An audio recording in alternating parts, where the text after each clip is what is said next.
You are coming to realize that you were born to want in an environment that will make sure that that happens, whether you admit it or not, that your preferences will constantly be born. We're too high, too loud, too hot. Turn us down. We cannot hold back. In the same way that Jerry can listen for the perfect balance of sound, you can listen for the perfect balance of your vibration. You get so you can feel when you're in alignment and when you are not. If you are paying attention to the guidance system you were born with, you can know in every moment the balancing of your energy, which is the most important thing for you to know, because the vibration that you offer, or the balance of your energy, equals your point of attraction. And everything that you live and everything that you feel is about that. What comes to you in terms of manifestation or manifestational response to your vibration is all about law of attraction's response to your vibrational offering. You can offer your vibration purposefully, although most humans that you meet do not do that. Most humans offer their vibration in response to what they are observing, which means conditions play a big role in what you offer vibrationally, which means conditions play a big role in how your life goes. So even though you sometimes begin speaking of unconditional love or an unconditional response to life, most humans do not even come close to living it, because most are observing conditions, having an emotional response to the condition, and if they don't like the emotional response they are having to the condition, then they set out singularly or in mass to try to control the condition. Because after all, some conditions make you feel better than others, so why not make laws and get powerful enforcers of the laws, and why not just wrestle those conditions to the ground until they please you? And we say, for one very good reason, you can't do it. And anyone who is attempting to manage their energy or control even the way they feel or create their own reality by tending to conditions is having a miserable time, because even if you have some people up close to you that you are able to influence strongly enough that you are able to get them to behave in a way that makes you feel better, you can't make them maintain that for very long. Just as soon as you get your son trained, he'll go off and marry some girl, and then he'll do what she wants. And even if you do manage to get those up close to you trained, they will have influence from others, and there will be a continuing parade of people in and out of your life, some who please you, some who don't. And you'll be upside down and all around in your wanting to feel good and not being able to manage the behavior of others so that you can. So sooner or later, if you decide to be the deliberate creator of your own experience, and if you decide that you're going to create your own reality, then you have to come round to an understanding that creating one's reality means deliberately offering vibration. And deliberately offering vibration is about paying attention to what you're giving your attention to with your ear to the ground relative to how it feels when you do it. Many of you are beginning to understand that you were born with this magnificent guidance system that is giving you feedback, constant feedback on the vibration of your being. And the vibration of your being is strictly, precisely, and only about your point of focus, which means what you're thinking about. What you're thinking about, past, present, or future, but what you're thinking about. So when you're discussing something, you're activating vibrations that are attracting to you. When you are remembering something, you're activating vibrations that are attracting to you. When you are imagining, observing, when you are focusing, that's the best word. When you are focusing upon anything, the vibrational essence of it is activated in you and becomes a part of your point of attraction. You just can't get around it. You are born with magnificent guidance that lets you know how you're doing. So when we talk about energy balance, we're not talking about balancing your energy with someone else. We're not talking about balancing your energy with your lover or with your mother. We're not encouraging you to balance your energy with one other human. We're encouraging you to balance your energy within you. So what that means is, it means two significant things. It means aligning with your source, and we'll talk about that in a moment. But it also means aligning with your own desire. When you say, I want more money, and you keep noticing you don't have enough money, you're out of balance. Your desire for more money is one vibration. Your awareness of lack of money is another vibration. You're out of balance. You are not in energy alignment. When you want to be slender but you feel fat, you're not in energy alignment. When you want the world to be a better place and you keep watching television programs that show you what's rotten with the world, you're not in energy balance. And it is your energy balance that equals your point of attraction. So we want you to listen and feel as we are moving forward here today. And it would be so wonderful if you could leave this gathering at the end of this day at least understanding that you're in charge of your energy alignment and that you have so many facilities at your disposal to assist you in being a vibrational match to your own desires. You understand law of attraction to some degree when you set your radio dial on 6:30 a.m. and expect to hear what's being broadcast from the same tower. You understand law of attraction when you set your radio dial on 6:30 a.m. and then never complain that you can't hear what's being broadcast from 98 FM. You get that. You understand that those signals have to line up.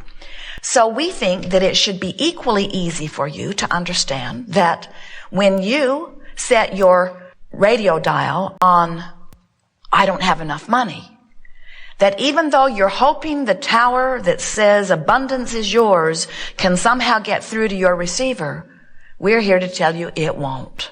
You cannot feel not enough money and let more money in. You've just got to find a way to feel more abundant. So most humans say, well, it'd be easy if I had more money. And we say, we know, but you've got to feel it or get closer to feeling it before it can come in. You have to be somewhere in the vibrational range to even get a whiff of it, you see. So we think what goes wrong with so many is that they have a desire for something that's vibrating over here, and they have a habit of vibration that's vibrating over here, and then they feel that something's gone terribly wrong, that their stuff can't get through to them. And we say, you've got to move your habit of thought closer to this desire, which means you've got to modify some beliefs. You've got to change some expectations. You can't expect one thing and get another.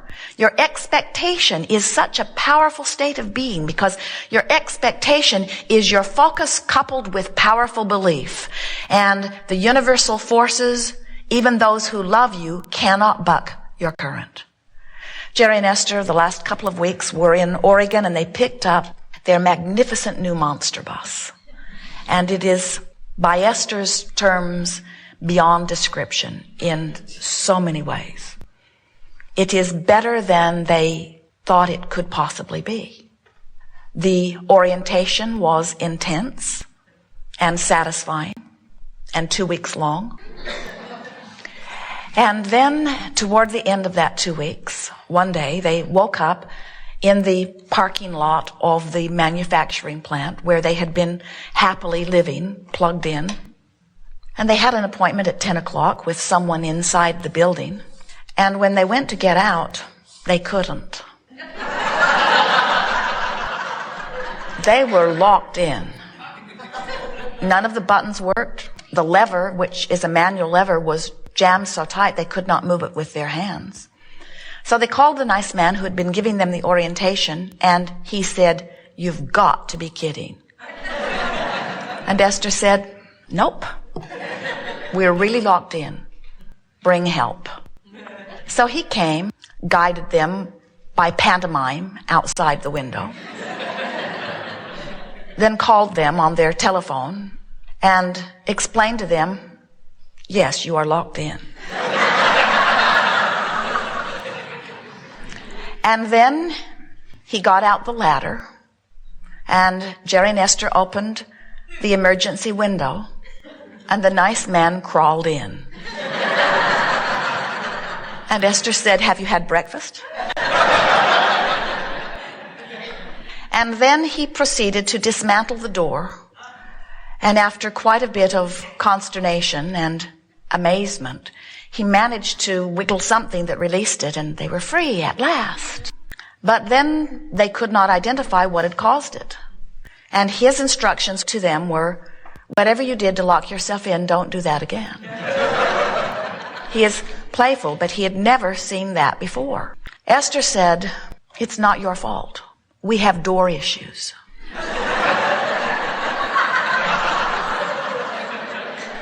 We bought this motor coach because the door on our last coach never was right.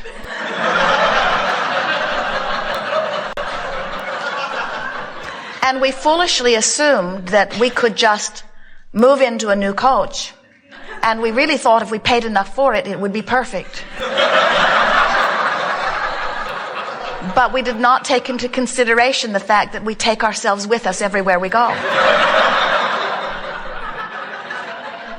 And he said, "Still, this is not right. This should not be happening." And Esther said, "It's a long story.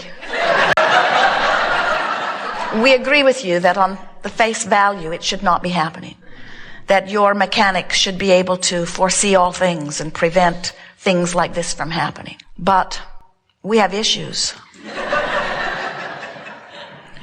Well, he scratched his head as he went away, and they never were able to figure out what happened. And then Esther said, "What happens if we get locked out when we're on the outside, when there's no one on the inside to open the window and let us in?" And he said, "That would be a problem."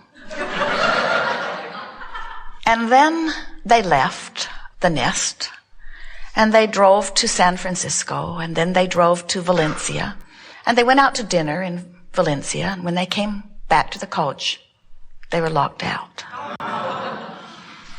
And Jerry had already asked them which window would be the best one to break.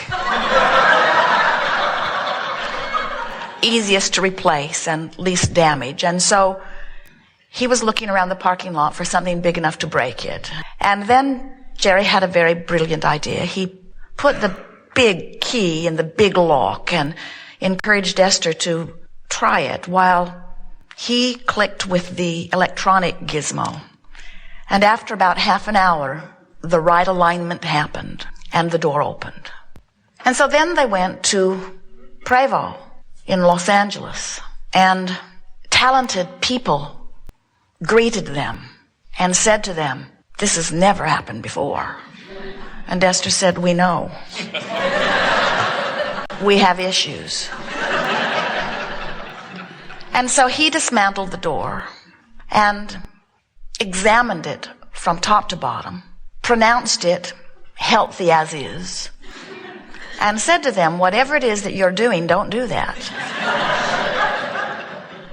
And so Jerry and Esther now know that life in their new motor coach is dependent upon their alignment of energy. In other words, you can buy the most expensive contraption on the planet, they just did, manufactured by the most talented, caring, effective, efficient people who exist anywhere, and they are that. And if your energy is not in alignment, you can defy all logic, because the universe gives you response that matches your vibration. And Jerry and Esther have had 2 coaches that the doors were not in alignment, and they said it regularly. "We're going to get a new coach, and the door's going to be different."